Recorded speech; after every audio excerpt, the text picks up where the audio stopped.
el misterio de la oración. Y tenemos como subtema en esta noche la autoridad de la oración. En el Evangelio de Juan, capítulo 14, versículo 13 y 14, Cristo por primera vez, jamás esto en el Antiguo Testamento había sido escuchado. Y por primera vez Jesús hace una aseveración asombrosa. Y todo lo que pidiereis al Padre en mi nombre. Recordamos que en el Antiguo Testamento, cuando oraba el pueblo de Dios, le oraban a Yahweh, a Jehová. Pero ahora viene el Hijo de Dios y toma la autoridad de Yahweh, que depositó el Padre en él, y ahora Jesús dice, ahora yo soy el que vengo en la autoridad del Padre, y nadie va al Padre si no es a través de mí. Todo lo que pidiereis en mi nombre, lo haré para que el Padre sea glorificado en el Hijo. Si algo pidiereis en mi nombre, yo lo haré. Nos acercamos en esta noche a una área tremenda de la oración, que es la autoridad de la oración. Podemos en esta noche adelantarnos para decir, solamente aquellos que han nacido de nuevo, solamente aquellos seres humanos que han recibido y aceptado la vida de Jesús en sus vidas, son los que tienen autoridad para orar. Ya vimos en la conferencia pasada que en todas las religiones se reza y no saben ni a quién le están rezando, ni por qué están rezando, ni tienen la garantía ni la seguridad de sus rezos. Es una expresión por la eternidad que cada uno de nosotros llevamos desde que Dios nos creó. Pero cuando venimos a Cristo, comenzamos a experimentar lo que se llama la conversación con Dios. Comenzamos a unirnos con Dios a través de su Espíritu, y es el Espíritu Santo que recibimos cuando invitamos a Cristo a nuestra vida, el que nos capacita, el que nos habilita, el que nos proporciona y nos da el poder para que cuando oremos podamos sacudir las puertas mismas del infierno. Vayamos al libro de Romanos, capítulo 8, y veamos esta verdad. Dice Romanos 8, versículo 26 y 27. Romanos 8, 26 y 27. Y de igual manera el Espíritu nos ayuda en nuestra debilidad. Aquí Pablo está hablándole a los cristianos, y lo primero que se nota es que nosotros, aún siendo cristianos y teniendo el Espíritu Santo y la naturaleza divina de Dios, nuestra carne sigue siendo débil. Entonces, en el lado humano, seguimos siendo dichoso el que pueda entender en esta tarde su debilidad humana. Porque tenemos este tesoro en vasos de barro para que la excelencia del poder sea de Dios y no de nosotros. Entonces Dios ha depositado un tesoro que es su Espíritu dentro de una naturaleza frágil, dentro de una naturaleza humana débil. Y somos tan débiles humanamente, yo dije dichosos los que lo puedan entender, porque si tú lo entiendes, jamás vuelves a confiar en tu humanidad, en tu carne, porque comienzas a descubrir que solamente cerca de Dios podrás alcanzar y lograr todas las cosas que Dios quiere que hagamos. Nunca en la carne. El Espíritu nos ayuda en nuestra debilidad. ¿A qué debilidad está hablando? A nuestra debilidad humana. O sea, humanamente, el ser humano no puede orar. Tiene que haber algo sobrenatural en el ser humano que pueda capacitarlo para poder orar. ¿Por qué? Porque mi humanidad, síganme con cuidado, mi humanidad no está conectada con Dios. Es mi espíritu el que está conectado con Dios. Dios es espíritu y los que le adoran, no es en la carne que le adoran, no es en el alma que le adoran, aunque el alma está involucrada, pero es en espíritu y en verdad. Y como antes de que fuéramos cristianos nos desconectamos por Dios, desde el nacimiento, dice, cuando el pecado llegó al huerto del Edén, el ser humano nació desconectado con Dios. Recibes a Cristo y al Espíritu Santo y nos volvemos a enchufar con Dios.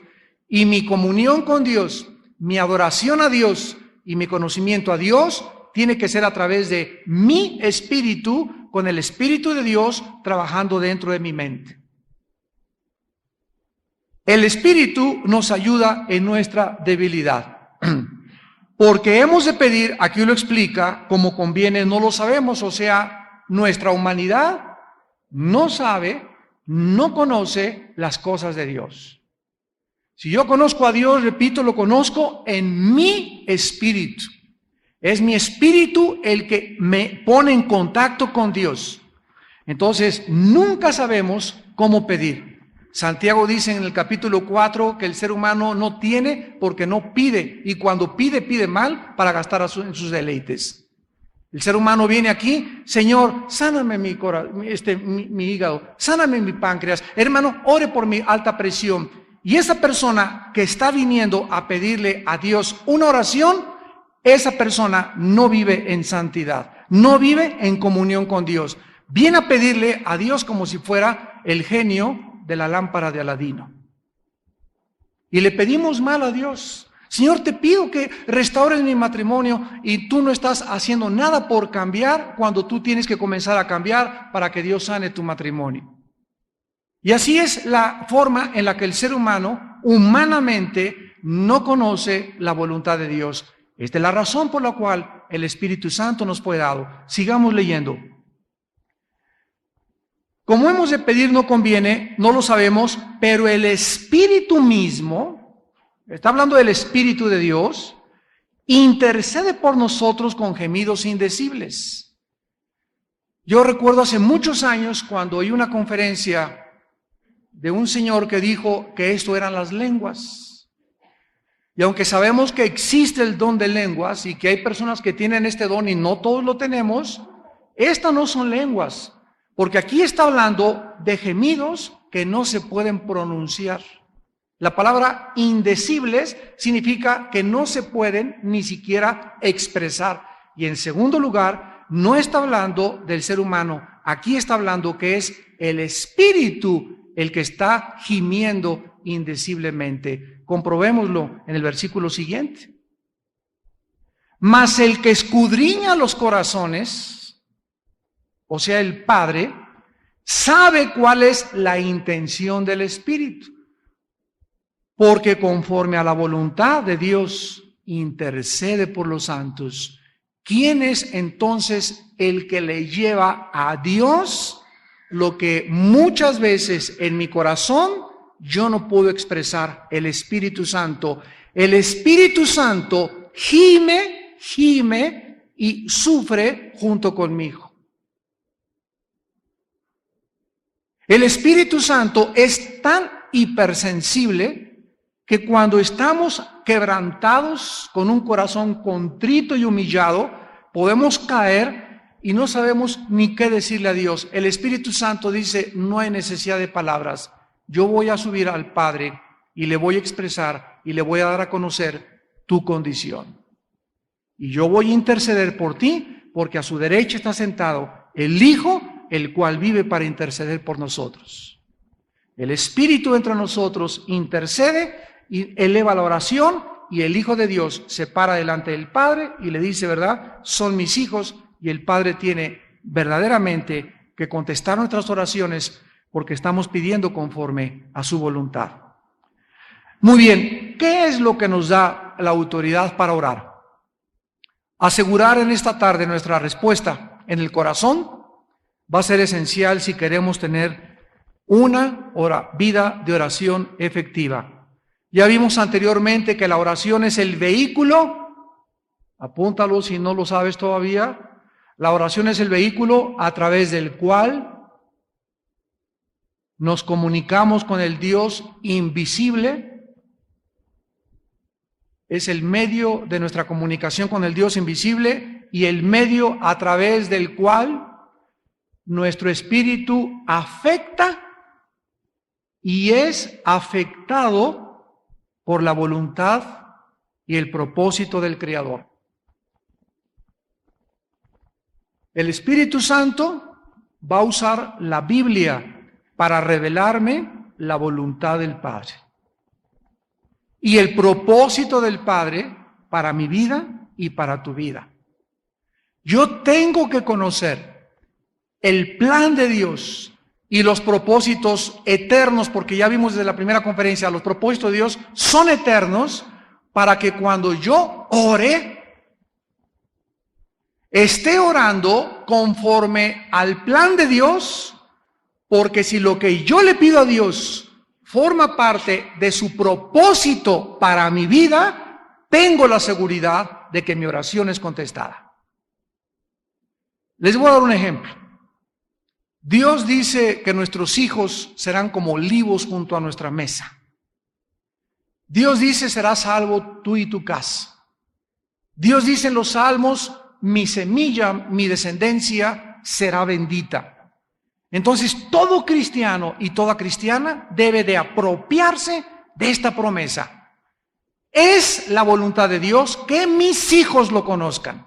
Esa es la voluntad de Dios. Por lo tanto, seguiré orando por ellos. Y aunque tu hijo esté ahorita en drogas y tu hija se haya ido de la casa y estés viendo ahorita en el mundo visible algo que no forma parte del mundo invisible, aún así tú tienes que aferrarte a las promesas de Dios y no desmayar en tu corazón, porque serás salvo tú y tu casa. Y nosotros y nuestra casa no implica a nuestros primos, ni nuestros papás, ni nuestros cuñados. Está hablando de mi matrimonio y de nuestros hijos. Ahora, si tú oras como matrimonio y la voluntad de Dios es que tu pareja pueda ser tu ayuda idónea, pero tu esposa se atranca y no quiere caminar y tú sigues caminando con Dios, el propósito de Dios no es que te divorcies. El propósito de Dios es que tú sigas buscándolo a Él, te olvides de ella, tú síguelo amando y todo, cuídate del adulterio, porque es muy fácil cometer adulterio cuando el cónyuge no está colaborando con uno. Y si tú mantienes tu santidad delante de Dios, déjale a Dios a tu esposa, déjale a Dios a tu esposo. Si tu esposa no ha cometido adulterio, Dios te la quita de alguna manera, algo le pasa, ¿verdad? Se va a la barranca o se le cae el volcán Paricutina ahí arriba, o lo mismo al tumor con el que estás casado, que te ha hecho la vida de cuadritos, pero solo Dios sabe si la persona a nuestro lado es la persona que forma parte de su propósito para poder llegar a completar la misión que Dios nos ha encargado. Nuestra misión es cambiar nosotros, seguir a Dios y dejarle a nuestra esposa, a nuestro matrimonio y a nuestros hijos en sus benditas manos. Vayamos al libro del Génesis y repasemos brevemente la caída humana, porque es sobre esta base que podemos nosotros orar. Originalmente Adán y Eva tenían comunión con Dios, estaban conectados con Dios. Y la relación que tenía Adán con Dios era de oración, al grado que dice la Biblia que la voz de Dios se paseaba por el huerto. O sea, continuamente ellos estaban oyendo, Dios nos dio oídos, nos dio una mente para entender, oían y entendían su voz. Y tenían una conversación y una comunión íntima con Él. Yo no puedo conocer a nadie más que a través de mi comunión con esa persona. Todo esto lo vimos en la clase anterior. Si tú quieres conocer a una persona, necesitas pasar tiempo con esa persona.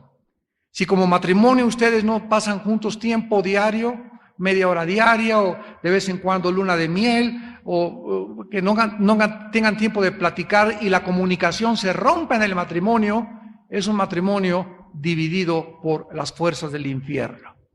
La barrera más grande de un divorcio es la falta de comunicación en el matrimonio, donde tú ya no le hablas a tu esposa, tu esposa no te habla a ti, ¿cómo la voy a conocer? No, esta vez, vieja chillona, siempre que llego está eso, ella habla mal de ti también, y nunca han podido entenderse, ni comunicar sus emociones, ni sus sentimientos, por falta de comunicación. Así hay muchos cristianos que dicen, ay, si Dios es Dios, ¿por qué manda temblores? ¿Por qué manda huracanes? ¿Por qué permite estas cosas? Por tu falta de comunicación con Él, no esperes entenderlo.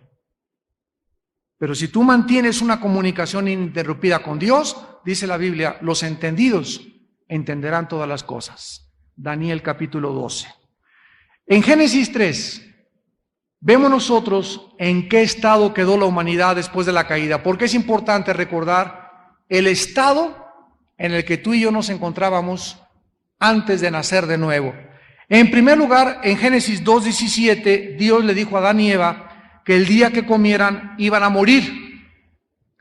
Cuando pecaron, la primera consecuencia de nuestros primeros padres es que se aislaron, se cortó el cordón que unía umbilical con Dios, se cortó la línea de comunicación con el mundo, con la eternidad y con el mundo invisible y el mundo espiritual, se cortó y el ser humano quedó aislado de Dios. Pero como el ser humano, desde Adán hasta nuestros días, quedó aislado del cielo, traemos la imagen todavía de Dios, distorsionada y pervertida dentro del corazón.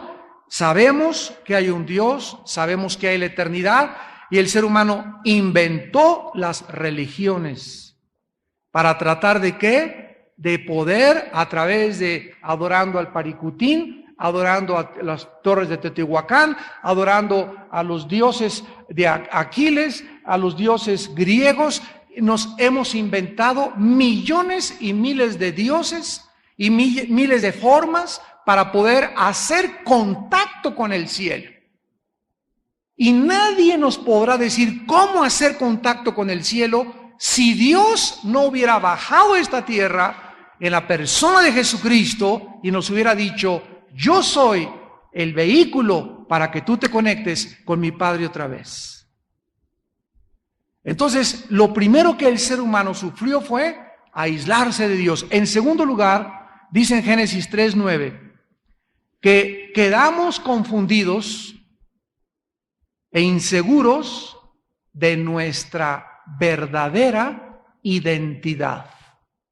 Quedamos confundidos e inseguros acerca de nuestra verdadera identidad. Mas Jehová Dios, Génesis 3:9, llamó al hombre y le dijo, ¿dónde estás tú? Y desde Adán hasta nuestros días, el ser humano no sabe de dónde viene, dónde está y a dónde se dirige. Son las tres preguntas de todas las religiones y de todos los filósofos. Ninguna filosofía, ninguna religión, ni ninguna ciencia nos podrá contestar estas tres preguntas más que la Biblia. ¿De dónde venimos? ¿Quiénes somos? ¿Y hacia dónde nos dirigimos? ¿Dónde estás tú? Dios sabía y Dios sabe dónde te encuentras y dónde me encontraba yo antes de ser cristiano. Pero porque el ser humano perdió su identidad. Las mujeres creen que solo sirven como objetos sexuales. Ayer fuimos a predicar en Toluca Almoloyita, la prisión estatal del Estado de México. A 500 presos, eran 200 mujeres y 300 varones. Se convirtieron el 100%. Todos se pararon a recibir a Cristo. Pero así lo filmamos, les vamos a pasar la película porque filmamos todo y fue una cosa preciosa. Pero yo les decía a todas las mujeres, bueno, de veras, tú entras a una prisión y es lo más deprimente que puedas, el medio ambiente más deprimente en el cual tú puedas estar. Y estaban todas, ¿verdad?, con unas caras de angustia, ellos también, y ves ahí todo el panorama del ser humano caído, sin esperanza, y es el semillero y el campo más fértil que existe para sembrar la palabra, los hospitales y las cárceles. Y yo les decía a las mujeres ayer en la prisión, les decía, ustedes precisamente se dejan manosear por cualquiera. Se dejan tratar como, por eso aceptan ser Miss México, que es un mercado de carne, Miss Universo, que es un mercado de carne, los desfiles de modas, que todo absolutamente está relacionado con el sexo en la mujer. La mujer ha aceptado ese papel y hasta para el jabón anuncian el sexo. Y la mujer ha perdido su identidad y como el hombre ha sido un macho, nieto de Zapata, ahijado de Pancho Villa, la mujer ha tratado de rebelarse contra este machismo varonil, formando movimientos feministas, movimientos de independencia de la mujer, y se fueron al otro extremo, ¿verdad? Son las seguidoras de Paquita, la del barrio. Con un odio tremendo a los hombres, como también Lupita D'Alessio, ¿verdad? Que les tiran, somos ratas de 2 patas, abortos de la naturaleza, escupitajos del cielo. Bueno, todas las cosas, y no se les culpa a muchas mujeres de estas, porque los hombres han sido indirectamente culpables de que la mujer se encuentre en esta situación. Pero cuando recibes a Cristo, como hombre y como mujer, recobras tu identidad. Y lo primero que los varones hacemos cuando recobramos nuestra identidad es que se nos tiene que ir lo macho. Es lo primero que tiene que salir de tu vida, lo macho. Y la mujer tiene que recobrar su identidad y saber cuando tiene a Cristo que vale su precio en oro, porque Dios, el Hijo de Dios dio su vida por ti en la cruz, y aunque tu esposo te diga, eres una tonta, eres una bruta, mi mamá me dijo no me casara contigo, nunca harás nada, no lo oigas al león rugir. Tú oye lo que Dios te dice, tú eres una joya, algo precioso para los ojos de Dios y recobras tu valor. Y ya no vas a andar ahí menospreciándote y nadie me quiere y soy la arrimada y soy la huerfanita, me dicen Anita la huerfanita, etcétera, etcétera, porque recobras tu identidad y cuando alguien recobra su identidad, ya no dependemos de nuestro valor, de lo que la gente, como la gente nos valúe. Ya no me importa si la gente me dice que soy esto, que soy el otro, mi valor viene del cielo.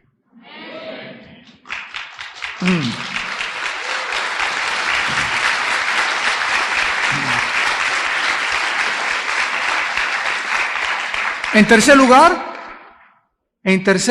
Adán y Eva, en Génesis 3:5, quedaron sin dirección para distinguir entre el bien y entre el mal. En tercer lugar, cuando nacemos, todos los seres humanos, y continuamos en el siglo XXI, los que no tienen a Cristo en su vida, siguen sin saber qué es bueno o qué es malo. En otras palabras, una persona que no es cristiana es una persona que ella, de acuerdo a su ética inventada por ella, y de acuerdo a su perspectiva de cómo ve el mundo, y de acuerdo a sus conclusiones o proposiciones filosóficas, ella es la que va a determinar que lo que estoy haciendo es bueno o lo que es malo. Por ejemplo, tú le preguntas a un homosexual o una lesbiana y te va a contestar, es mi estilo de vida, tenemos derechos, respétenos. Esa es la perspectiva de ellos. ¿Estaremos mal nosotros o estarán bien ellos? ¿Realmente es un estilo de vida? ¿Realmente podrán adoptar a niños y podrán formar matrimonios? Y nos damos cuenta que si no hubiera una norma, si Dios nos hubiera dejado solos para que cada quien decidiera, esto es bueno, esto es malo, pues para mí no es bueno, para ti es malo, déjame vivir mi vida. Imagínense ustedes el mundo de confusión que estaríamos viviendo. Pero gracias a Dios que cuando venimos a Cristo es Dios el legislador de la moral y el que dicta lo que es bueno y lo que es malo.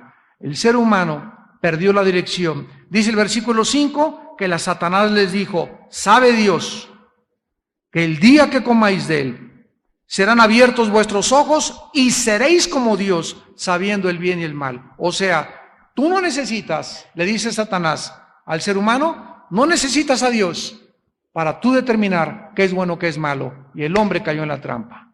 Y sigue cayendo todos los días. ¿Y cuánta gente, verdad, ha hecho su propia filosofía de vivir?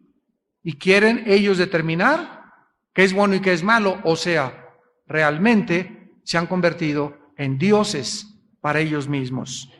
En cuarto lugar, en Génesis 3:10, perdieron su sentido y significado para vivir. Dice Génesis 3:10, y él respondió, Adán le respondió a Dios, oí tu voz en el huerto y tuve miedo porque estaba desnudo y me escondí. En el momento en el que tú naces y yo nazco, la vida se puede definir con una sola palabra: frustración. ¿Cómo podríamos definir la vida del ser humano? Frustración.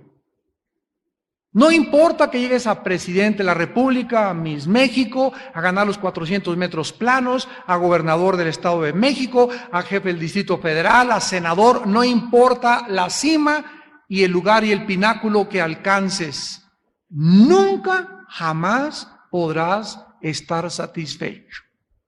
Porque no fuimos creados para encontrar en este mundo la satisfacción más que en Dios.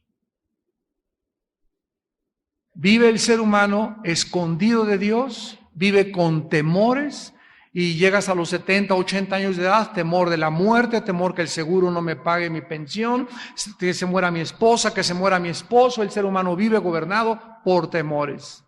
Los jóvenes, temor de que le abandone su noviecita, que no se vayan a casar, que se vayan a casar tarde, porque no tienen identidad, no tienen propósito, no hay significado para vivir. Cristo dijo, cualquiera que beba de esta agua volverá a tener sed. Pero el que beba de mí, el agua que yo le doy, será como una fuente que salte para vida eterna. Y finalmente, en quinto lugar, ahí mismo en el versículo 10, en quinto lugar, la pareja humana quedaron gobernados por el temor, en lugar de la confianza en su Creador. Tuve miedo porque estaba desnudo y me escondí. Y desde entonces hasta nuestros días, el ser humano tiene miedo de subirse al avión, miedo de las arañas, miedo del cáncer, miedo del SIDA, miedo de abandono, miedo del rechazo, miedos, temores, temores, temores, temores. Y Jesús vino a hacernos libres de los temores, libres de las ansiedades, libres de los problemas en cuanto al futuro, libres del pecado, libres para que tuviéramos en la oración el poder de ser libres. Vamos pues a comenzar en esta tarde, en Efesios capítulo 1, a analizar que el plan de Dios para la redención es consistente con su carácter y sus propósitos. Hemos visto que los propósitos de Dios son eternos, o sea, lo vimos en la primera conferencia. Lo que Dios se propuso desde el principio, la caída humana no abortó su plan, no interrumpió su plan más que temporalmente. Pero cuando vamos al libro de Apocalipsis, encontramos que los propósitos originales de Dios, desde antes de que la fundación del mundo fuera llevada a cabo, desde antes de que Adán y Eva cayeran, esos propósitos de Dios se van a cumplir, porque lo que Dios dice se tiene que cumplir. Y como estos propósitos de Dios son eternos, yo tengo que saber que Él perfeccionará en mí lo que Él ha comenzado. Como Dios le dijo a Abraham, no te dejaré hasta que cumpla en ti el propósito por el cual te llamé. En Efesios 1, versículo 4, podemos encontrar esta verdad cuando dice la Biblia con una profundidad excelsa: nos escogió de Él antes de la fundación del mundo, para que fuésemos santos y sin mancha delante de Él, antes de que creara Dios el universo, la primer pareja, antes de que hubiera árboles, antes de que hubiera animales. En la mente de Dios había un plan, que los seres humanos que regresaran y cayeran, que habían caído y que regresaran a Él, fueran santos y sin mancha delante de Él. Vamos por orden. En esta noche he conocido, Padre mío, que tu propósito para mí es que yo sea santo. Es la prioridad de Dios para mi vida. la santidad. ¿Por qué, Señor? Y me contesta Dios, porque es la única manera de que seas feliz. No vas a encontrar en este mundo terrenal lleno de apariencias y de tentaciones la paz y la felicidad verdadera más que en la santidad. Dios ha diseñado que si yo soy santo, sea feliz. Y Dios ha diseñado que si vivo en pecado, voy a tener miseria, sufrimiento, frustración, falta de significado, falta de propósito, sin identidad en mi propia vida, porque la tristeza y el sufrimiento están ligadas al pecado. La felicidad y la paz están ligadas a la santidad. Pero cuando nosotros comenzamos a entender esto, nos damos cuenta que nuestra, dijimos al principio, humanidad, nuestra carne, hace todo lo posible y nos grita y nos pide que le demos gusto. Y vas caminando por la calle, estás casado y pasa una muchacha guapa y relinchas como caballo bien alimentado detrás de ella. Ya tienes 4 o 5 kilos de a la tola en la noche y a los tamales de rajas. Tienes problemas con tu salud y no la cuidas. Sabes que estás casado y que la fidelidad a tu esposa es y está ligada a tu felicidad y le eres infiel a tu esposa. Por eso vives como vives, tan frustrado, tan vacío, y nunca vas a encontrar, ni tú ni ella, el significado y el propósito de vivir. Porque desde antes de la fundación del mundo, Dios nos escogió para un propósito, ser santos. ¿Y saben por qué nos escogió para ser santos? Porque Él quiere lo mejor para nuestra vida. Y Él sabe que solo la santidad me puede hacer feliz.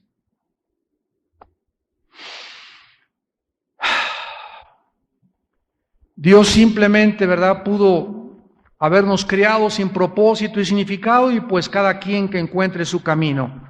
Veamos aquí también en Efesios capítulo 1, versículo 9, que cuando nosotros comenzamos a conocer a Dios y cuando nosotros comenzamos a obedecer a Dios, desde el principio Dios planea que la restauración y la redención de mi vida fuera a través de un vehículo llamado Jesucristo.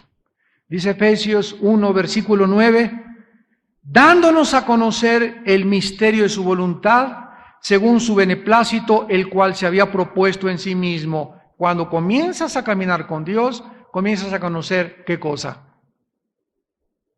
¿Qué cosa? El misterio de lo que Dios quiere para mi vida. Yo no voy a poder conocer lo que Dios quiere para mi vida si no camino con Él, si no soy santo. Pero si camino en santidad y entiendo, porque es algo que tenemos que entender, que sin santidad nadie verá a Dios. Si yo entiendo qué es la santidad, la manera en la que voy a vivir tranquilo, con paz, con las bendiciones de Dios, voy a conocer a Dios y voy a conocer los misterios escondidos en la Biblia, porque todos los misterios de Dios están revelados en la Biblia, o los que Él quiso revelarnos. Y dice la Biblia que esta voluntad de Él se la propuso en sí mismo, y como lo vimos desde antes de la fundación del mundo. Ahora ven en Efesios 3,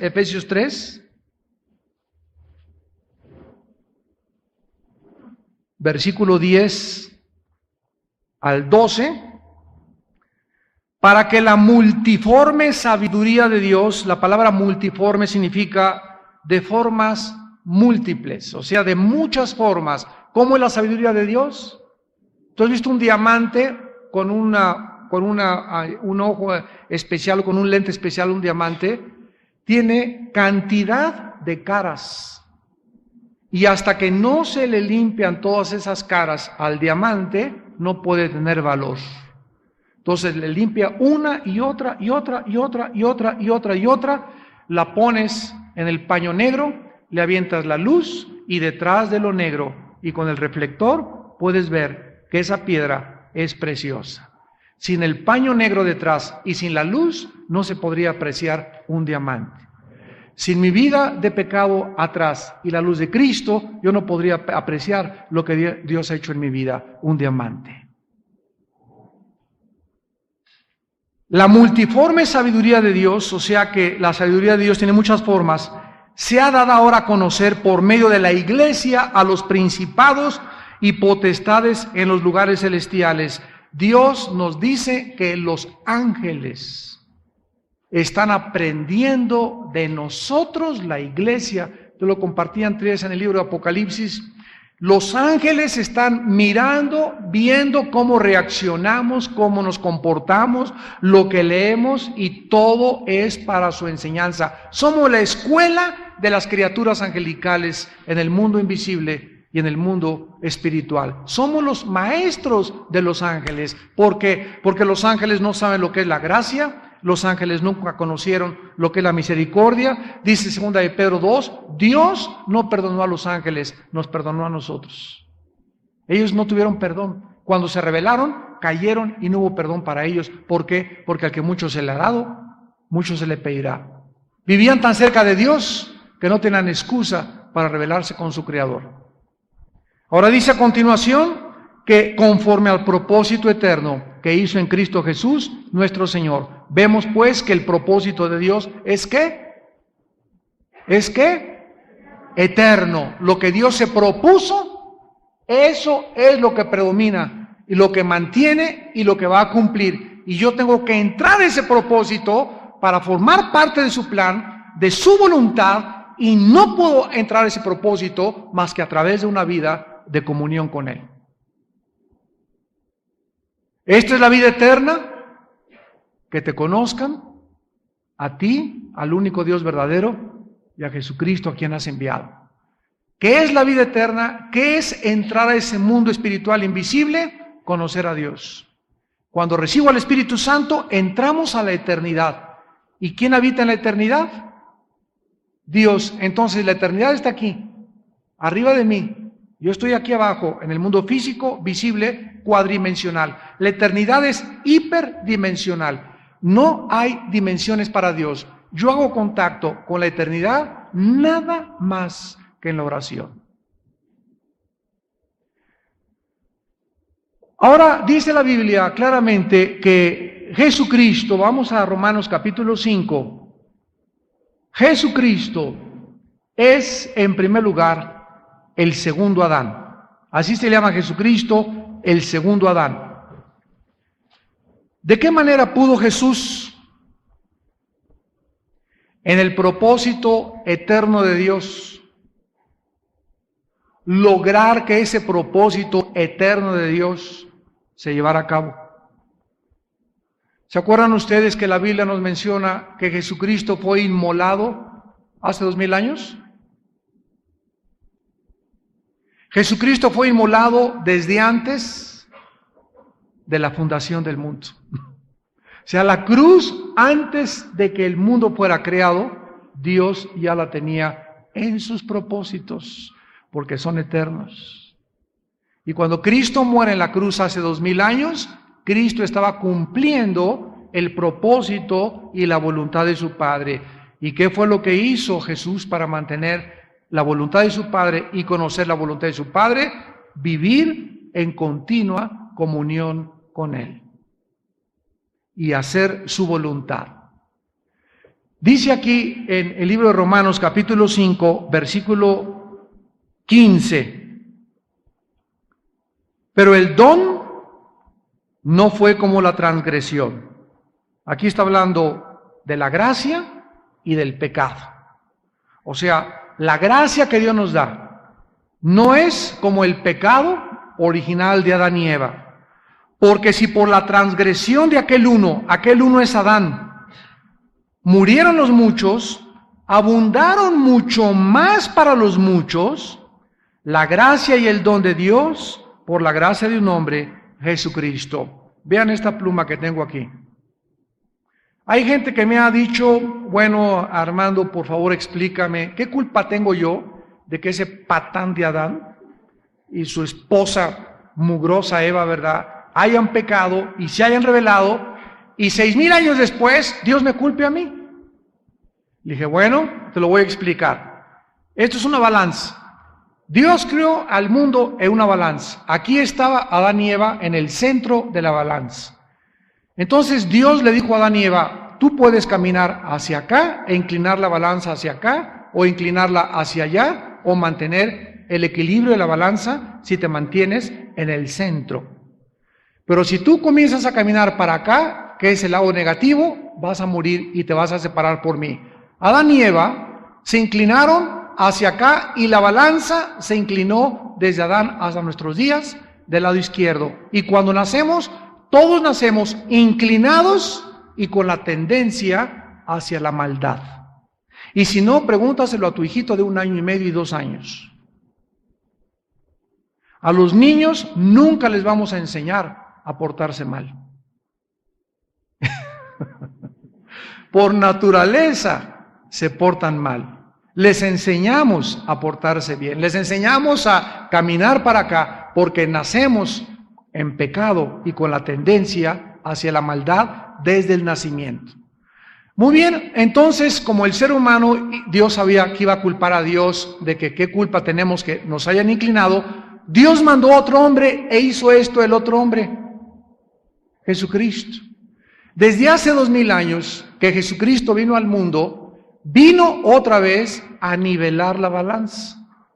Entonces, si tú te vas al infierno, tú nunca le podrás decir a Dios, yo no tengo la culpa de que alguien haya muerto, porque Dios te va a contestar, si por un hombre naciste con la tendencia del mal, yo te mandé a un segundo hombre para que fuera mucho más grande dentro de ti el poder para servirme que el poder para la maldad. Te vas al infierno no por culpa de Adán y Eva, te vas al infierno porque no quisiste la medicina.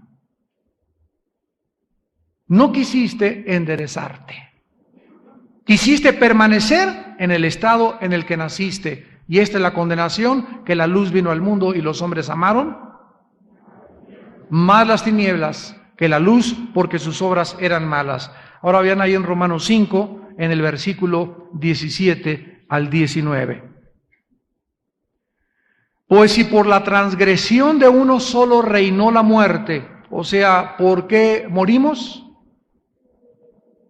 Porque el primer ser humano inclinó la balanza hacia la izquierda, pecó y hemos heredado genéticamente en el espíritu y en la sangre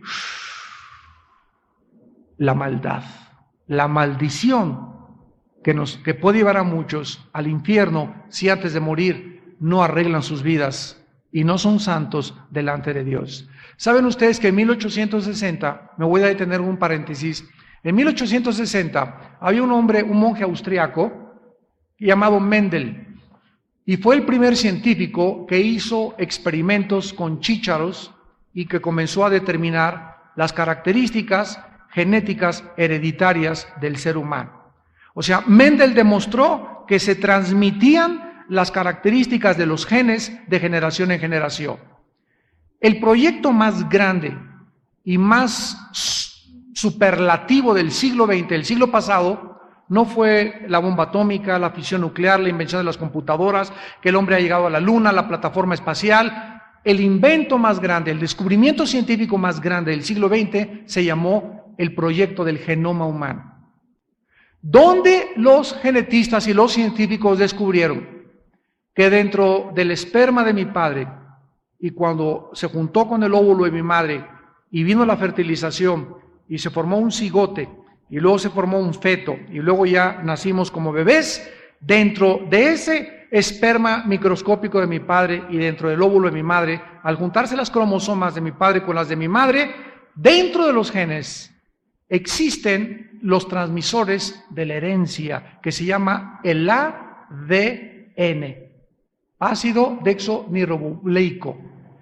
Y esto es lo que determina qué estatura vas a tener, el color de ojos de tu mamá, o la cicatriz de tu mamá, el lunar de tu abuelo, etcétera, etcétera, el color de tu piel, el programa, el software, viene en un espermatozoide y en el óvulo de la mujer. Al juntarse, determinan lo que somos.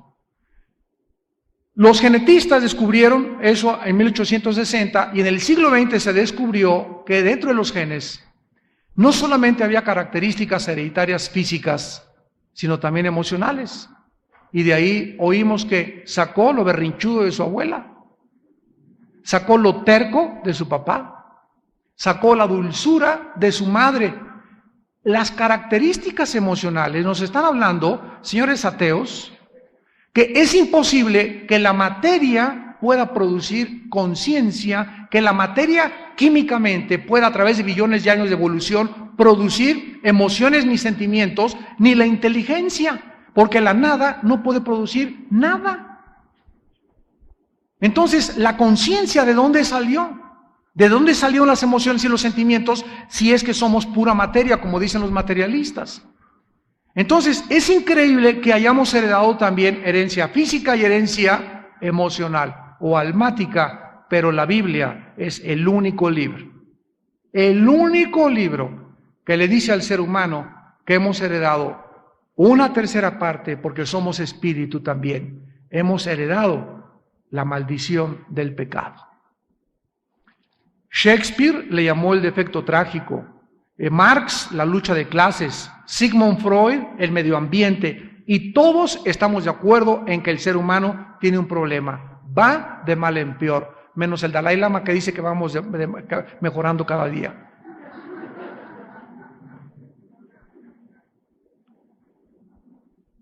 Y la Biblia nos dice que es el pecado, es una fuerza maléfica que en mi humanidad me inclina a adulterar, a mentir, a defraudar, a autodestruirme, a fumar, a meterme humo, a meterme drogas, a desvelarme, a cometer adulterio, a emborracharme, como si nos estuviéramos así con cuchillos diciéndonos, me odio, me odio, me odio. Todo lo que hacemos es para autodestruirnos. Qué contradictorio, ¿verdad? Para un ser humano que se le califica como racional y como altamente inteligente. Pero esa fuerza que nos lleva a la destrucción es la que Dios viene a contrarrestar con la entrada de Jesucristo dentro del ser humano. La Biblia nos dice que hemos heredado el pecado y el pecado viene, abre los oídos, en la sangre. ¿Por qué José, el esposo de María, no pudo tener relaciones con ella para que naciera el Mesías? ¿Por qué? ¿Por qué no hubiera podido nacer como tú y como yo el Mesías? Porque la Biblia dice que así, Romanos 5:12, así como el pecado entró al mundo por un hombre, y por el pecado la muerte. Estoy hablando de un versículo citado hace 2000 años por el apóstol Pablo, y aquí se encuentra la genética. Así la muerte pasó. ¿Cómo que pasó? ¿Pasó a través de dónde? ¿Cómo es transmitida la muerte a través de todos los seres humanos? ¿Cómo es transmitido el pecado a través de nosotros si no es a través de los genes? Y los descubrimientos de la genética nos clarifican y nos dicen, la Biblia tenía razón. El lenguaje científico de la Biblia es más moderno que los descubrimientos científicos de mañana en la mañana. La muerte pasó a todos los hombres. ¿Cómo se transmite la muerte? Porque hay algo dentro de mi madre, mi padre, mi abuelo, mi bisabuelo que yo estoy recibiendo y que me está envejeciendo mi cuerpo, deteriorando mis células, y todos vamos a llegar a los 80, 90 años de edad y todos tenemos una cita con el panteón. Ahí acabamos todos, porque está establecido los hombres que mueran una sola vez y después el juicio por causa del pecado. Sigamos leyendo en Romanos 5 para terminar. Versículo 17. Si por la transgresión de uno solo reinó la muerte, vean ustedes que la muerte se le designa como una reina. La muerte. ¿Quién es un rey? Alguien que tiene dominio, alguien que da órdenes, alguien que manda, alguien a quien se le tiene que obedecer. La muerte reinó. Estábamos sujetos los seres humanos antes de la resurrección de Cristo a morir. Finalmente, sin ninguna esperanza. Reinó la muerte por Adán. Mucho más reinaremos en vida por uno solo, Jesucristo, los que reciben la abundancia de la gracia y del don de la justicia. El momento que entra Cristo a mi vida, dice Hebreos 2, 14 y 15, porque era necesario que Él participara de carne y de sangre para destruir por medio de la muerte al que tenía el imperio de la muerte, Satanás, y librar a todos los que por el temor a la muerte estaban sujetos a ser esclavos.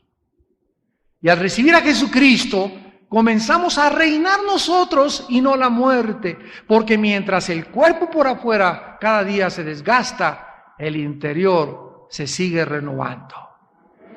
Y ya estamos reinando en el Espíritu y ya tenemos la promesa de la resurrección y le perdemos el miedo a morir. Todos tenemos que morir de alguna forma, ¿verdad? Ya sea un avionazo, que te caiga un ladrillo en la cabeza, de cáncer, de sida, de enfermedad, de atropellamiento, de embolia, de ataque al corazón.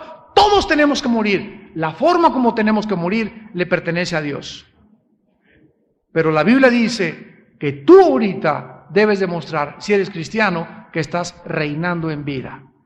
¿Por qué? Porque Jesucristo entró a tu vida. Él es el Rey de Reyes. Y cuando tú comienzas a gobernar tu humanidad, comienza a ser esclava de tu espíritu, y tu espíritu comienza a gobernar en la vida y en la paz del Hijo de Dios. Oremos.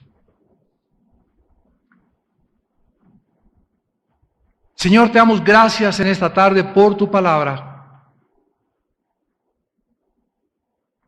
Porque solo en tu palabra podemos encontrar los misterios explicados de tu voluntad. Qué privilegio tan grande nos has concedido de conocerte, de entenderte, de saber que vives, que tienes propósitos que son eternos y que nosotros debemos ajustarnos a estos propósitos y conocerlos para orar con autoridad. Para pedir ahora en el nombre de Jesús, que es sobre todo nombre, y tú nos lo concederás, si es que pedimos de acuerdo a tu voluntad y a tus propósitos eternos. Gracias porque nos dejaste la Biblia, Señor, para conocer tus propósitos y tu voluntad. Y al conocerlos, formar parte de ellos, de este Rey eterno que dio su vida por nosotros en una cruz para revelarnos el secreto de la verdadera felicidad. Dichosos los pobres en espíritu, porque ellos verán a Dios. Dichosos los mansos, porque ellos recibirán la tierra por heredad. Dichosos los que lloran, porque ellos serán consolados. Dichosos los que son perseguidos y calumniados por causa de mi nombre. Dichosos todos los pacificadores, porque serán llamados hijos de Dios. Dichosos y felices. Aquí está la dicha y aquí está la felicidad verdadera, en ser como Jesús, manso y humilde de corazón, en vivir sometido a la voluntad de Dios, para que Dios no tenga ningún impedimento de trabajar en nuestra vida. Una vida rendida a la voluntad de Dios es una vida con propósito y significado, porque solo en Dios podemos encontrar el significado verdadero para vivir. Padre, en esta noche te pedimos que salves las almas, que nos des almas de esta reunión. Y todos ustedes en esta noche que aún no tienen esta relación con Jesús, todos ustedes en esta noche que aún no conocen la vida eterna, ni has entendido la voluntad del Padre para tu vida, entrégale tu vida a Cristo en este momento. Y ahí desde tu lugar, dile estas palabras. Señor mío y Dios mío, te pido perdón por mis pecados. Mi vida te ha ofendido y tú eres un Dios santo. Creo que tu Hijo en la cruz pagó con su muerte y con su sangre por mis pecados y te pido que me perdones en base no a mis buenas obras, sino a lo que Él hizo en mi lugar, en la cruz. Señor Jesucristo, creo en ti como el único Mesías y Salvador de mi vida. Te pido que entres a mi corazón en este momento. Te recibo como Dios y como Salvador. Transfórmame y cámbiame y cumple tu propósito eterno en mi vida, porque quiero formar parte de tu plan y llegar a ser como tu Hijo Jesús, en quien te lo pido y te doy las gracias. Amén.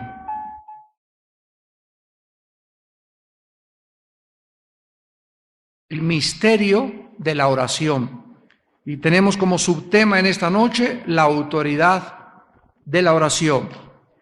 En el Evangelio de Juan, capítulo 14, versículo 13 y 14, Cristo por primera vez, jamás esto en el Antiguo Testamento había sido escuchado.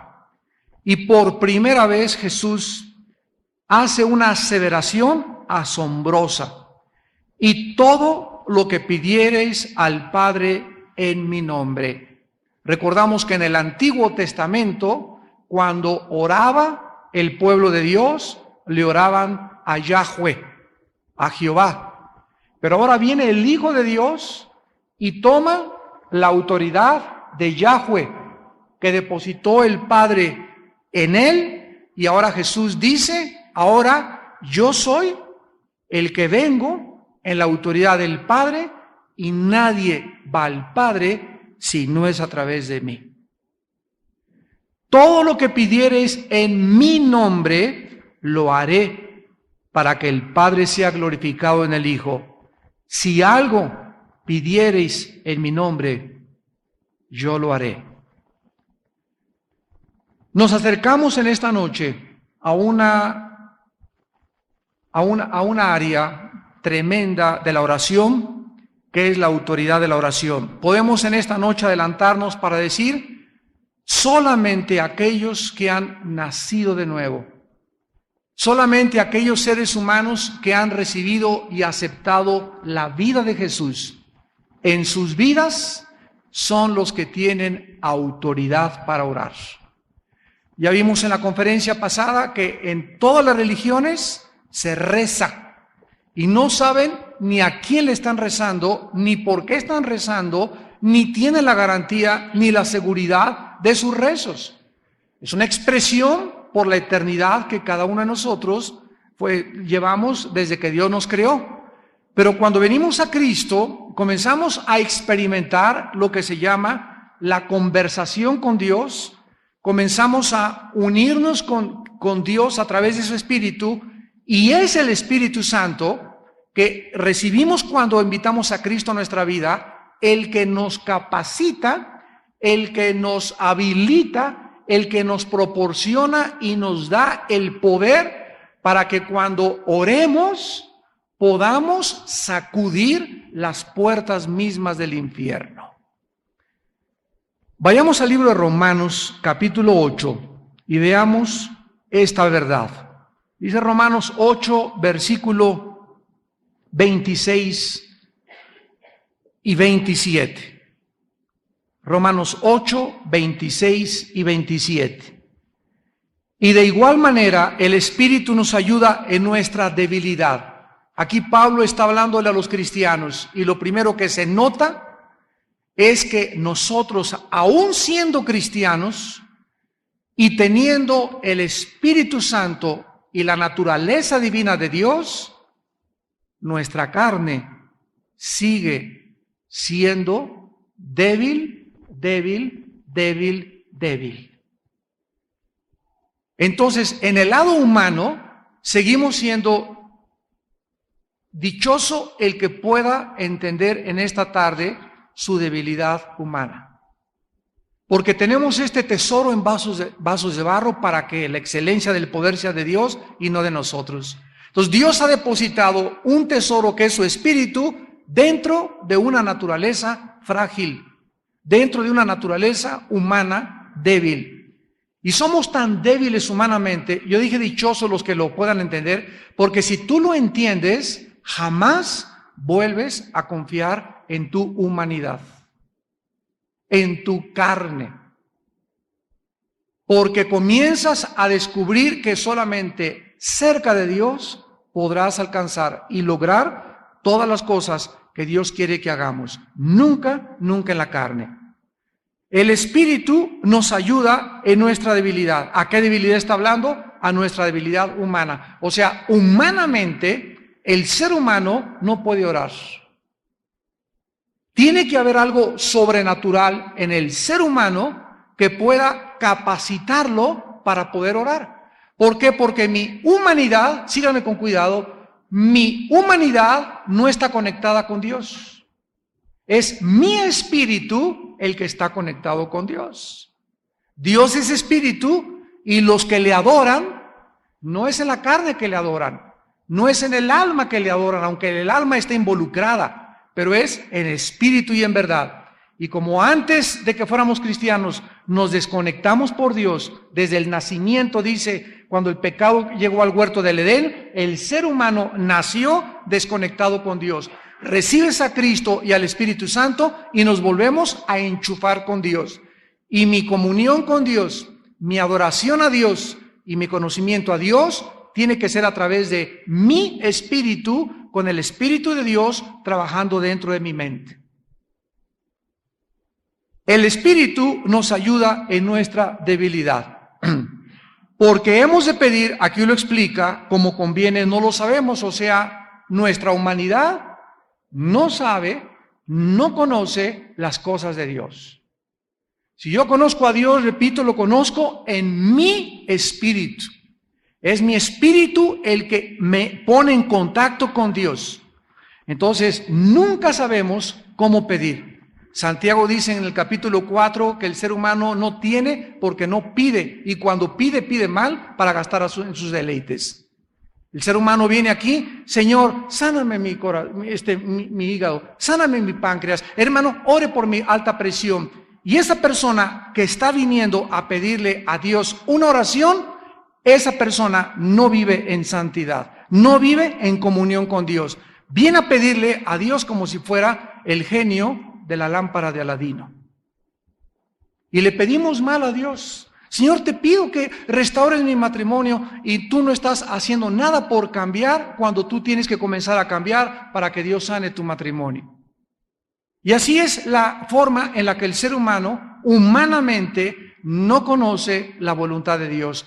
Esta es la razón por la cual el Espíritu Santo nos fue dado. Sigamos leyendo. Como hemos de pedir no conviene, no lo sabemos, pero el Espíritu mismo, está hablando del Espíritu de Dios, intercede por nosotros con gemidos indecibles.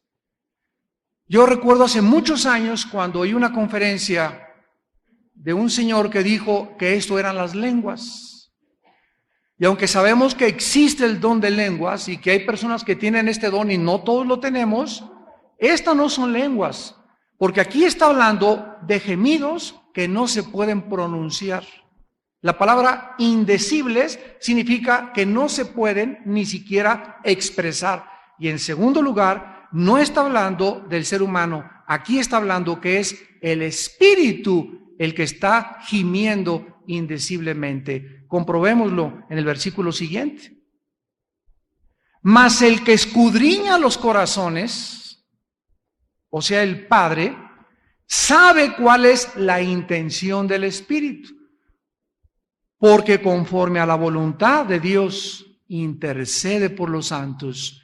¿Quién es entonces el que le lleva a Dios lo que muchas veces en mi corazón yo no puedo expresar? El Espíritu Santo. El Espíritu Santo gime y sufre junto conmigo. El Espíritu Santo es tan hipersensible que cuando estamos quebrantados con un corazón contrito y humillado, podemos caer y no sabemos ni qué decirle a Dios. El Espíritu Santo dice, no hay necesidad de palabras. Yo voy a subir al Padre y le voy a expresar y le voy a dar a conocer tu condición. Y yo voy a interceder por ti, porque a su derecha está sentado el Hijo, el cual vive para interceder por nosotros. El Espíritu entra en nosotros, intercede y eleva la oración, y el Hijo de Dios se para delante del Padre y le dice, ¿verdad? Son mis hijos, y el Padre tiene verdaderamente que contestar nuestras oraciones porque estamos pidiendo conforme a su voluntad. Muy bien, ¿qué es lo que nos da la autoridad para orar? Asegurar en esta tarde nuestra respuesta en el corazón va a ser esencial si queremos tener una vida de oración efectiva. Ya vimos anteriormente que la oración es el vehículo, apúntalo si no lo sabes todavía, la oración es el vehículo a través del cual nos comunicamos con el Dios invisible. Es el medio de nuestra comunicación con el Dios invisible y el medio a través del cual nuestro espíritu afecta y es afectado por la voluntad y el propósito del Creador. El Espíritu Santo va a usar la Biblia para revelarme la voluntad del Padre y el propósito del Padre para mi vida y para tu vida. Yo tengo que conocer el plan de Dios y los propósitos eternos, porque ya vimos desde la primera conferencia, los propósitos de Dios son eternos, para que cuando yo ore, esté orando conforme al plan de Dios, porque si lo que yo le pido a Dios forma parte de su propósito para mi vida, tengo la seguridad de que mi oración es contestada. Les voy a dar un ejemplo. Dios dice que nuestros hijos serán como olivos junto a nuestra mesa. Dios dice, serás salvo tú y tu casa. Dios dice en los Salmos, mi semilla, mi descendencia será bendita. Entonces, todo cristiano y toda cristiana debe de apropiarse de esta promesa. Es la voluntad de Dios que mis hijos lo conozcan. Esa es la voluntad de Dios. Por lo tanto, seguiré orando por ellos. Y aunque tu hijo esté ahorita en drogas y tu hija se haya ido de la casa y estés viendo ahorita en el mundo visible algo que no forma parte del mundo invisible, aún así tú tienes que aferrarte a las promesas de Dios y no desmayar en tu corazón, porque serás salvo tú y tu casa. Y nosotros y nuestra casa no implica a nuestros primos, ni nuestros papás, ni nuestros cuñados, está hablando de mi matrimonio y de nuestros hijos. Ahora, si tú oras como matrimonio y la voluntad de Dios es que tu pareja pueda ser tu ayuda idónea, pero tu esposa se atranca y no quiere caminar y tú sigues caminando con Dios, el propósito de Dios no es que te divorcies. El propósito de Dios es que tú sigas buscándolo a Él, te olvides de ella, tú síguelo amando y todo, cuídate del adulterio, porque es muy fácil cometer adulterio cuando el cónyuge no está colaborando con uno. Y si tú mantienes tu santidad delante de Dios, déjale a Dios a tu esposa, déjale a Dios a tu esposo. Si tu esposa no ha cometido adulterio, Dios te la quita de alguna manera, algo le pasa, ¿verdad? Se va a la barranca o se le cae el volcán Paricutina ahí arriba, o lo mismo al tumor con el que estás casado, que te ha hecho la vida de cuadritos, pero solo Dios sabe si la persona a nuestro lado es la persona que forma parte de su propósito para poder llegar a completar la misión que Dios nos ha encargado. Nuestra misión es cambiar nosotros, seguir a Dios y dejarle a nuestra esposa, a nuestro matrimonio y a nuestros hijos en sus benditas manos. Vayamos al libro del Génesis y repasemos brevemente la caída humana, porque es sobre esta base que podemos nosotros orar. Originalmente Adán y Eva tenían comunión con Dios, estaban conectados con Dios. Y la relación que tenía Adán con Dios era de oración, al grado que dice la Biblia que la voz de Dios se paseaba por el huerto. O sea, continuamente ellos estaban oyendo, Dios nos dio oídos, nos dio una mente para entender, oían y entendían su voz. Y tenían una conversación y una comunión íntima con Él. Yo no puedo conocer a nadie más que a través de mi comunión con esa persona. Todo esto lo vimos en la clase anterior. Si tú quieres conocer a una persona, necesitas pasar tiempo con esa persona. Si como matrimonio ustedes no pasan juntos tiempo diario, media hora diaria o de vez en cuando luna de miel, o que no tengan tiempo de platicar y la comunicación se rompa en el matrimonio, es un matrimonio dividido por las fuerzas del infierno. La barrera más grande de un divorcio es la falta de comunicación en el matrimonio, donde tú ya no le hablas a tu esposa no te habla a ti. ¿Cómo la voy a conocer?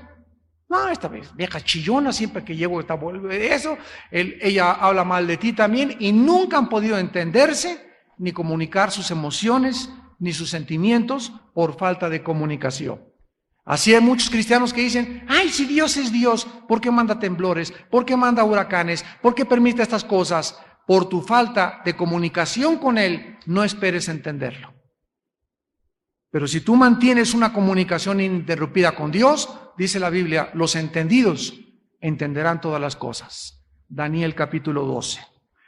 En Génesis 3, vemos nosotros en qué estado quedó la humanidad después de la caída, porque es importante recordar el estado en el que tú y yo nos encontrábamos antes de nacer de nuevo. En primer lugar, en Génesis 2:17, Dios le dijo a Adán y Eva que el día que comieran iban a morir. Cuando pecaron, la primera consecuencia de nuestros primeros padres es que se aislaron, se cortó el cordón que unía umbilical con Dios, se cortó la línea de comunicación con el mundo, con la eternidad y con el mundo invisible y el mundo espiritual, se cortó y el ser humano quedó aislado de Dios. Pero como el ser humano, desde Adán hasta nuestros días, quedó aislado del cielo, traemos la imagen todavía de Dios, distorsionada y pervertida dentro del corazón. Sabemos que hay un Dios, sabemos que hay la eternidad, y el ser humano inventó las religiones para tratar de ¿qué? De poder, a través de adorando al Paricutín, adorando a las torres de Teotihuacán, adorando a los dioses de Aquiles, a los dioses griegos. Nos hemos inventado millones y miles de dioses y miles de formas para poder hacer contacto con el cielo. Y nadie nos podrá decir cómo hacer contacto con el cielo si Dios no hubiera bajado a esta tierra en la persona de Jesucristo y nos hubiera dicho, yo soy el vehículo para que tú te conectes con mi Padre otra vez. Entonces, lo primero que el ser humano sufrió fue aislarse de Dios. En segundo lugar, dice en Génesis 3:9, que quedamos confundidos e inseguros de nuestra verdadera identidad. Quedamos confundidos e inseguros acerca de nuestra verdadera identidad. Mas Jehová Dios, Génesis 3:9, llamó al hombre y le dijo, ¿dónde estás tú? Y desde Adán hasta nuestros días, el ser humano no sabe de dónde viene, dónde está y a dónde se dirige. Son las tres preguntas de todas las religiones y de todos los filósofos. Ninguna filosofía, ninguna religión, ni ninguna ciencia nos podrá contestar estas tres preguntas más que la Biblia. ¿De dónde venimos? ¿Quiénes somos? ¿Y hacia dónde nos dirigimos? ¿Dónde estás tú? Dios sabía y Dios sabe dónde te encuentras y dónde me encontraba yo antes de ser cristiano. Pero porque el ser humano perdió su identidad. Las mujeres creen que solo sirven como objetos sexuales. Ayer fuimos a predicar en Toluca al Moloyita, Adán. ¿De qué manera pudo Jesús, en el propósito eterno de Dios, lograr que ese propósito eterno de Dios se llevara a cabo? ¿Se acuerdan ustedes que la Biblia nos menciona que Jesucristo fue inmolado hace 2000 años? Jesucristo fue inmolado desde antes de la fundación del mundo. O sea, la cruz, antes de que el mundo fuera creado, Dios ya la tenía en sus propósitos, porque son eternos. Y cuando Cristo muere en la cruz hace 2000 años, Cristo estaba cumpliendo el propósito y la voluntad de su Padre. ¿Y qué fue lo que hizo Jesús para mantener la voluntad de su Padre y conocer la voluntad de su Padre? Vivir en continua comunión con Él y hacer su voluntad. Dice aquí en el libro de Romanos capítulo 5, versículo 15, pero el don no fue como la transgresión. Aquí está hablando de la gracia y del pecado. O sea, la gracia que Dios nos da no es como el pecado original de Adán y Eva. Porque si por la transgresión de aquel uno es Adán, murieron los muchos, abundaron mucho más para los muchos la gracia y el don de Dios por la gracia de un hombre, Jesucristo. Vean esta pluma que tengo aquí. Hay gente que me ha dicho, bueno, Armando, por favor explícame, ¿qué culpa tengo yo de que ese patán de Adán y su esposa mugrosa Eva, verdad, hayan pecado y se hayan revelado y 6000 años después Dios me culpe a mí? Le dije, bueno, te lo voy a explicar. Esto es una balanza. Dios creó al mundo en una balanza. Aquí estaba Adán y Eva en el centro de la balanza. Entonces Dios le dijo a Adán y Eva, tú puedes caminar hacia acá e inclinar la balanza hacia acá, o inclinarla hacia allá, o mantener el equilibrio de la balanza si te mantienes en el centro. Pero si tú comienzas a caminar para acá, que es el lado negativo, vas a morir y te vas a separar por mí. Adán y Eva se inclinaron hacia acá y la balanza se inclinó desde Adán hasta nuestros días del lado izquierdo. Y cuando nacemos, todos nacemos inclinados y con la tendencia hacia la maldad. Y si no, pregúntaselo a tu hijito de 1 año y medio y 2 años. A los niños nunca les vamos a enseñar a portarse mal. Por naturaleza se portan mal. Les enseñamos a portarse bien, les enseñamos a caminar para acá porque nacemos en pecado y con la tendencia hacia la maldad desde el nacimiento. Muy bien, entonces como el ser humano, Dios sabía que iba a culpar a Dios de que qué culpa tenemos que nos hayan inclinado, Dios mandó a otro hombre e hizo esto el otro hombre, Jesucristo. Desde hace 2000 años que Jesucristo vino al mundo, vino otra vez a nivelar la balanza. Entonces, si tú te vas al infierno, tú nunca le podrás decir a Dios, yo no tengo la culpa de que alguien haya muerto, porque Dios te va a contestar, si por un hombre naciste con la tendencia del mal, yo te mandé a un segundo hombre para que fuera mucho más grande dentro de ti el poder para servirme que el poder para la maldad. Te vas al infierno no por culpa de Adán y Eva, te vas al infierno porque no quisiste la medicina. No quisiste enderezarte. Quisiste permanecer en el estado en el que naciste. Y esta es la condenación, que la luz vino al mundo y los hombres amaron más las tinieblas que la luz, porque sus obras eran malas. Ahora vean ahí en Romanos 5, en el versículo 17 al 19. Pues si por la transgresión de uno solo reinó la muerte, o sea, ¿por qué morimos? Porque el primer ser humano inclinó la balanza hacia la izquierda, pecó y hemos heredado genéticamente en el espíritu y en la sangre la maldad, la maldición que puede llevar a muchos al infierno si antes de morir no arreglan sus vidas y no son santos delante de Dios. ¿Saben ustedes que en 1860, me voy a detener un paréntesis, en 1860 había un hombre, un monje austriaco llamado Mendel, y fue el primer científico que hizo experimentos con chícharos y que comenzó a determinar las características genéticas hereditarias del ser humano. O sea, Mendel demostró que se transmitían las características de los genes de generación en generación.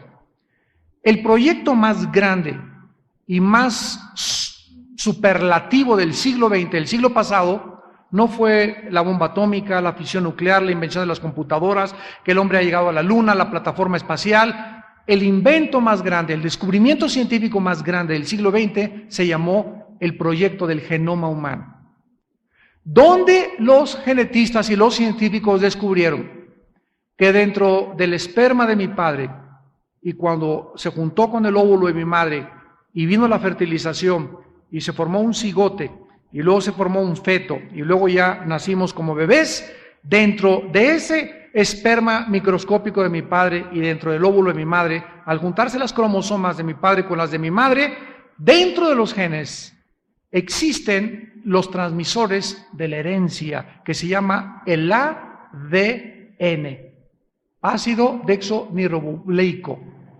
Y esto es lo que determina qué estatura vas a tener, el color de ojos de tu mamá, o la cicatriz de tu mamá, el lunar de tu abuelo, etcétera, etcétera, el color de tu piel, el programa, el software, viene en un espermatozoide y en el óvulo de la mujer. Al juntarse, determinan lo que somos.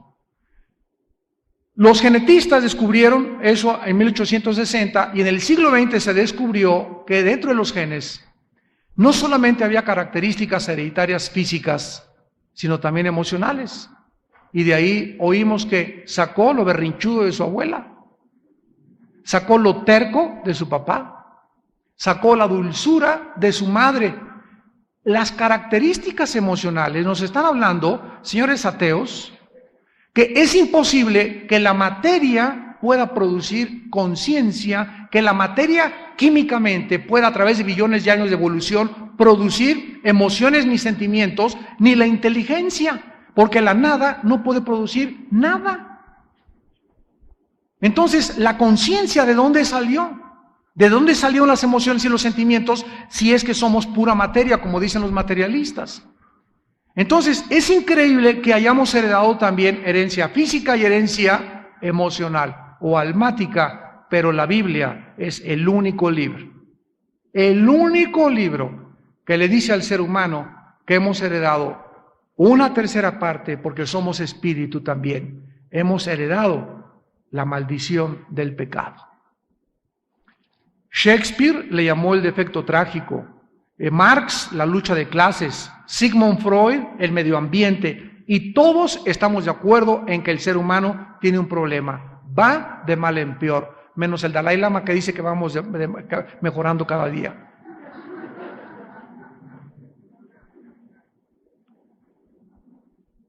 Y en la Biblia nos dice que es el pecado, es una fuerza maléfica que en mi humanidad me inclina a adulterar, a mentir, a defraudar, a autodestruirme, a fumar, a meterme humo, a meterme drogas, a desvelarme, a cometer adulterio, a emborracharme, como si nos estuviéramos así con cuchillos diciéndonos, me odio, me odio, me odio. Todo lo que hacemos es para autodestruirnos.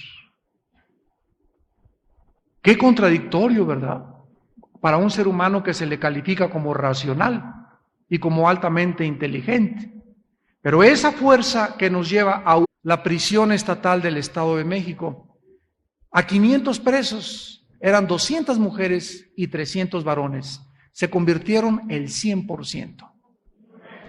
Todos se pararon a recibir a Cristo. Pero así lo filmamos, les vamos a pasar la película porque filmamos todo y fue una cosa preciosa. Pero yo les decía a todas las mujeres, bueno, de veras, tú entras a una prisión y es lo más deprimente que puedas, el medio ambiente más deprimente en el cual tú puedas estar. Y estaban todas, ¿verdad?, con unas caras de angustia, ellos también, y ves ahí todo el panorama del ser humano caído, sin esperanza, y es el semillero y el campo más fértil que existe para sembrar la palabra, los hospitales y las cárceles. Y yo les decía a las mujeres ayer en la prisión, les decía, ustedes precisamente se dejan manosear por cualquiera. Se dejan tratar como, por eso aceptan ser Miss México, que es un mercado de carne, Miss Universo, que es un mercado de carne, los desfiles de modas, que todo absolutamente está relacionado con el sexo en la mujer. La mujer ha aceptado ese papel y hasta para el jabón anuncian el sexo. Y la mujer ha perdido su identidad y como el hombre ha sido un macho, nieto de Zapata, ahijado de Pancho Villa, la mujer ha tratado de rebelarse contra este machismo varonil, formando movimientos feministas, movimientos de independencia de la mujer, y se fueron al otro extremo, ¿verdad? Son las seguidoras de Paquita, la del barrio. Con un odio tremendo a los hombres, como también Lupita D'Alessio, ¿verdad?, que les tiran, somos ratas de dos patas, abortos de la naturaleza, escupitajos del cielo. Bueno, todas las cosas, y no se les culpa a muchas mujeres de estas, porque los hombres han sido indirectamente culpables de que la mujer se encuentre en esta situación. Pero cuando recibes a Cristo, como hombre y como mujer, recobras tu identidad. Y lo primero que los varones hacemos cuando recobramos nuestra identidad es que se nos tiene que ir lo macho. Es lo primero que tiene que salir de tu vida, lo macho. Y la mujer tiene que recobrar su identidad y saber cuando tiene a Cristo que vale su precio en oro, porque Dios, el Hijo de Dios dio su vida por ti en la cruz, y aunque tu esposo te diga, eres una tonta, eres una bruta, mi mamá dijo no me casara contigo, nunca harás nada, no lo oigas al león rugir. Tú oye lo que Dios te dice, tú eres una joya, algo precioso para los ojos de Dios y recobras tu valor. Y ya no vas a andar ahí menospreciándote y nadie me quiere y soy la arrimada y soy la huerfanita, me dicen Anita la huerfanita, etcétera, etcétera, porque recobras tu identidad y cuando alguien recobra su identidad, ya no dependemos de nuestro valor, de lo que la gente, como la gente nos valúe. Ya no me importa si la gente me dice que soy esto, que soy el otro, mi valor viene del cielo.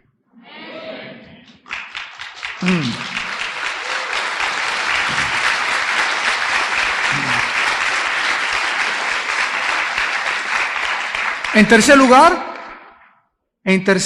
Adán y Eva, en Génesis 3:5, quedaron sin dirección para distinguir entre el bien y entre el mal. En tercer lugar, cuando nacemos, todos los seres humanos, y continuamos en el siglo XXI, los que no tienen a Cristo en su vida, siguen sin saber qué es bueno o qué es malo. En otras palabras, una persona que no es cristiana es una persona que ella, de acuerdo a su ética inventada por ella, y de acuerdo a su perspectiva de cómo ve el mundo, y de acuerdo a sus conclusiones o proposiciones filosóficas, ella es la que va a determinar que lo que estoy haciendo es bueno o lo que es malo. Por ejemplo, tú le preguntas a un homosexual o una lesbiana y te va a contestar, es mi estilo de vida, tenemos derechos, respétenos. Esa es la perspectiva de ellos. ¿Estaremos mal nosotros o estarán bien ellos? ¿Realmente es un estilo de vida? ¿Realmente podrán adoptar a niños y podrán formar matrimonios? Y nos damos cuenta que si no hubiera una norma, si Dios nos hubiera dejado solos para que cada quien decidiera, esto es bueno, esto es malo, pues para mí no es bueno, para ti es malo, déjame vivir mi vida. Imagínense ustedes el mundo de confusión que estaríamos viviendo. Pero gracias a Dios que cuando venimos a Cristo es Dios el legislador de la moral y el que dicta lo que es bueno y lo que es malo. El ser humano perdió la dirección. Dice el versículo 5 que la Satanás les dijo, sabe Dios que el día que comáis de él serán abiertos vuestros ojos y seréis como Dios, sabiendo el bien y el mal. O sea, tú no necesitas, le dice Satanás al ser humano, no necesitas a Dios para tú determinar qué es bueno, qué es malo. Y el hombre cayó en la trampa. Y sigue cayendo todos los días. ¿Y cuánta gente, verdad, ha hecho su propia filosofía de vivir? Y quieren ellos determinar qué es bueno y qué es malo. O sea, realmente se han convertido en dioses para ellos mismos. En cuarto lugar, en Génesis 3:10, perdieron su sentido y significado para vivir. Dice Génesis 3:10, y él respondió, Adán le respondió a Dios, oí tu voz en el huerto y tuve miedo porque estaba desnudo y me escondí. En el momento en el que tú naces y yo nazco, la vida se puede definir con una sola palabra: frustración. ¿Cómo podríamos definir la vida del ser humano? Frustración. No importa que llegues a presidente de la República, a Miss México, a ganar los 400 metros planos, a gobernador del Estado de México, a jefe del Distrito Federal, a senador, no importa la cima y el lugar y el pináculo que alcances. Nunca, jamás podrás estar satisfecho. Porque no fuimos creados para encontrar en este mundo la satisfacción más que en Dios. Vive el ser humano escondido de Dios, vive con temores y llegas a los 70, 80 años de edad, temor de la muerte, temor que el seguro no me pague mi pensión, que se muera mi esposa, que se muera mi esposo. El ser humano vive gobernado por temores. Los jóvenes, temor de que le abandone su noviecita, que no se vayan a casar, que se vayan a casar tarde, porque no tienen identidad, no tienen propósito, no hay significado para vivir. Cristo dijo, cualquiera que beba de esta agua volverá a tener sed. Pero el que beba de mí, el agua que yo le doy, será como una fuente que salte para vida eterna. Y finalmente, en quinto lugar, ahí mismo en el versículo 10, en quinto lugar, la pareja humana quedaron gobernados por el temor, en lugar de la confianza en su Creador. Tuve miedo porque estaba desnudo y me escondí. Y desde entonces hasta nuestros días, el ser humano tiene miedo de subirse al avión, miedo de las arañas, miedo del cáncer, miedo del SIDA, miedo de abandono, miedo del rechazo, miedos, temores, temores, temores, temores. Y Jesús vino a hacernos libres de los temores, libres de las ansiedades, libres de los problemas en cuanto al futuro, libres del pecado, libres para que tuviéramos en la oración el poder de ser libres. Vamos pues a comenzar en esta tarde, en Efesios capítulo 1, a analizar que el plan de Dios para la redención es consistente con su carácter y sus propósitos. Hemos visto que los propósitos de Dios son eternos, o sea, lo vimos en la primera conferencia. Lo que Dios se propuso desde el principio, la caída humana no abortó su plan, no interrumpió su plan más que temporalmente. Pero cuando vamos al libro de Apocalipsis, encontramos que los propósitos originales de Dios, desde antes de que la fundación del mundo fuera llevada a cabo, desde antes de que Adán y Eva cayeran, esos propósitos de Dios se van a cumplir porque lo que Dios dice se tiene que cumplir. Y como estos propósitos de Dios son eternos, yo tengo que saber que Él perfeccionará en mí lo que Él ha comenzado. Como Dios le dijo a Abraham, no te dejaré hasta que cumpla en ti el propósito por el cual te llamé. En Efesios 1, versículo 4, podemos encontrar esta verdad cuando dice la Biblia con una profundidad excelsa: nos escogió de Él antes de la fundación del mundo para que fuésemos santos y sin mancha delante de Él. Antes de que creara Dios el universo, la primer pareja, antes de que hubiera árboles, antes de que hubiera animales, en la mente de Dios había un plan: que los seres humanos que regresaran y cayeran, que habían caído y que regresaran a Él, fueran santos y sin mancha delante de Él. Vamos por orden. En esta noche he conocido, Padre mío, que tu propósito para mí es que yo sea santo. Es la prioridad de Dios para mi vida, la santidad. ¿Por qué, Señor? Y me contesta Dios: porque es la única manera de que seas feliz. No vas a encontrar en este mundo terrenal lleno de apariencias y de tentaciones la paz y la felicidad verdadera más que en la santidad. Dios ha diseñado que si yo soy santo, sea feliz. Y Dios ha diseñado que si vivo en pecado, voy a tener miseria, sufrimiento, frustración, falta de significado, falta de propósito, sin identidad en mi propia vida, porque la tristeza y el sufrimiento están ligadas al pecado. La felicidad y la paz están ligadas a la santidad. Pero cuando nosotros comenzamos a entender esto, nos damos cuenta que nuestra, dijimos al principio, humanidad, nuestra carne, hace todo lo posible y nos grita y nos pide que le demos gusto. Y vas caminando por la calle, estás casado y pasa una muchacha guapa y relinchas como caballo bien alimentado detrás de ella. Ya tienes 4 o 5 kilos de a la tola en la noche y a los tamales de rajas. Tienes problemas con tu salud y no la cuidas. Sabes que estás casado y que la fidelidad a tu esposa es y está ligada a tu felicidad y le eres infiel a tu esposa. Por eso vives como vives, tan frustrado, tan vacío, y nunca vas a encontrar, ni tú ni ella, el significado y el propósito de vivir, porque desde antes de la fundación del mundo, Dios nos escogió para un propósito: ser santos. ¿Y saben por qué nos escogió para ser santos? Porque Él quiere lo mejor para nuestra vida. Y Él sabe que solo la santidad me puede hacer feliz.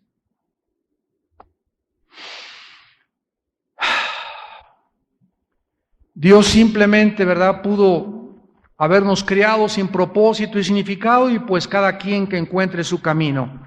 Veamos aquí también en Efesios capítulo 1, versículo 9, que cuando nosotros comenzamos a conocer a Dios y cuando nosotros comenzamos a obedecer a Dios, desde el principio Dios planea que la restauración y la redención de mi vida fuera a través de un vehículo llamado Jesucristo. Dice Efesios 1, versículo 9, dándonos a conocer el misterio de su voluntad, según su beneplácito, el cual se había propuesto en sí mismo. Cuando comienzas a caminar con Dios, comienzas a conocer ¿qué cosa? ¿Qué cosa? El misterio de lo que Dios quiere para mi vida. Yo no voy a poder conocer lo que Dios quiere para mi vida si no camino con Él, si no soy santo. Pero si camino en santidad y entiendo, porque es algo que tenemos que entender, que sin santidad nadie verá a Dios. Si yo entiendo qué es la santidad, la manera en la que voy a vivir tranquilo, con paz, con las bendiciones de Dios, voy a conocer a Dios y voy a conocer los misterios escondidos en la Biblia, porque todos los misterios de Dios están revelados en la Biblia, o los que Él quiso revelarnos. Y dice la Biblia que esta voluntad de Él se la propuso en sí mismo, y como lo vimos desde antes de la fundación del mundo. Ahora ven en Efesios 3,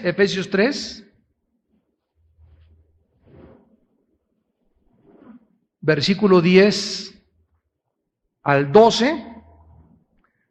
Para que la multiforme sabiduría de Dios, la palabra multiforme significa de formas múltiples, o sea, de muchas formas. ¿Cómo es la sabiduría de Dios? ¿Tú has visto un diamante con un ojo especial, con un lente especial, un diamante? Tiene cantidad de caras. Y hasta que no se le limpian todas esas caras al diamante, no puede tener valor. Entonces le limpia una y otra, y otra, y otra, y otra, y otra, y otra, la pones en el paño negro, le avientas la luz y detrás de lo negro y con el reflector puedes ver que esa piedra es preciosa. Sin el paño negro detrás y sin la luz no se podría apreciar un diamante. Sin mi vida de pecado atrás y la luz de Cristo, yo no podría apreciar lo que Dios ha hecho en mi vida, un diamante. La multiforme sabiduría de Dios, o sea que la sabiduría de Dios tiene muchas formas, se ha dado ahora a conocer por medio de la iglesia a los principados y potestades en los lugares celestiales. Dios nos dice que los ángeles están aprendiendo de nosotros, la iglesia. Yo lo compartí antes en el libro de Apocalipsis. Los ángeles están mirando, viendo cómo reaccionamos, cómo nos comportamos, lo que leemos, y todo es para su enseñanza. Somos la escuela de las criaturas angelicales en el mundo invisible y en el mundo espiritual. Somos los maestros de los ángeles. ¿Por qué? Porque los ángeles no saben lo que es la gracia. Los ángeles nunca conocieron lo que es la misericordia. Dice 2 de Pedro 2, Dios no perdonó a los ángeles, nos perdonó a nosotros. Ellos no tuvieron perdón. Cuando se rebelaron, cayeron y no hubo perdón para ellos. ¿Por qué? Porque al que mucho se le ha dado, mucho se le pedirá. Vivían tan cerca de Dios que no tenían excusa para rebelarse con su Creador. Ahora dice a continuación que conforme al propósito eterno que hizo en Cristo Jesús, nuestro Señor. Vemos pues que el propósito de Dios es ¿qué? ¿Es qué? Eterno. Lo que Dios se propuso, eso es lo que predomina y lo que mantiene y lo que va a cumplir. Y yo tengo que entrar a ese propósito para formar parte de su plan, de su voluntad, y no puedo entrar a ese propósito más que a través de una vida de comunión con Él. Esta es la vida eterna, que te conozcan, a ti, al único Dios verdadero, y a Jesucristo a quien has enviado. ¿Qué es la vida eterna? ¿Qué es entrar a ese mundo espiritual invisible? Conocer a Dios. Cuando recibo al Espíritu Santo, entramos a la eternidad. ¿Y quién habita en la eternidad? Dios. Entonces la eternidad está aquí, arriba de mí. Yo estoy aquí abajo, en el mundo físico, visible, cuadridimensional. La eternidad es hiperdimensional. No hay dimensiones para Dios. Yo hago contacto con la eternidad nada más que en la oración. Ahora dice la Biblia claramente que Jesucristo, vamos a Romanos capítulo 5, Jesucristo es en primer lugar el segundo Adán. Así se llama Jesucristo, el segundo